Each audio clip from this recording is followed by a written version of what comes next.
And the Quran says in Surah Ma'idah, chapter number 5, verse number 6, "O you believe, when you prepare yourself for salah, wash your face and your hands and arms up to the elbow, and rub your head with water, and wash your feet up to the ankles." Ablution, wudu, is one of the prerequisites before salah. Wudu is fard. The same message is even given in the Bible. If you read the Bible, it is mentioned in the book of Exodus, chapter number 40, verse number 31 and 32, that Moses and Aaron and their sons, they washed their hands and feet thereat. And when they went to the temple and when they approached the altar of God, they washed as was commanded by Almighty God.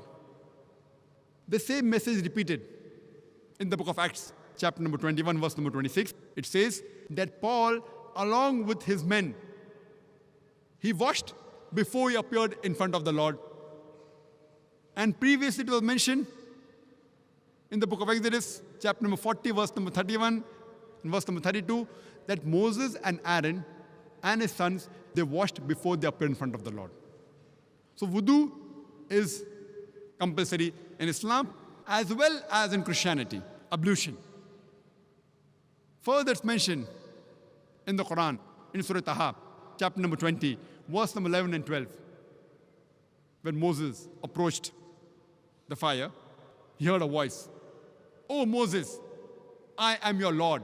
So in my presence, remove thy footwear, for thou art in the sacred valley of Tuwa." Removing the footwear for salah was a commandment given by Almighty God, Allah subhanahu wa ta'ala, to Moses, peace be upon him. This message is also repeated in the book of Exodus, chapter number 3, verse number 5. It says, Almighty God says to Moses, "Draw not nigh hither, put off thy shoes from off thy feet, for thou art on the sacred grounds." The same message repeated in the book of Acts, chapter number 7, verse number 33. "Put off thy shoes from thy feet, for thou art on sacred grounds." So because it was a commandment of Almighty God to Moses, we remove our footwear before offering salah.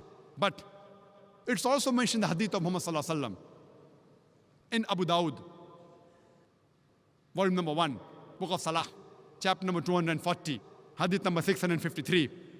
Shu'aib, may Allah be pleased with him, he said on the authority of his father that his grandfather said he saw Prophet Muhammad, peace be upon him, pray with his footwear as well as without his footwear. So we Muslims, we can offer salah with our footwear as well as without our footwear. But when we offer with our footwear, we have to see to it that we clean the soles.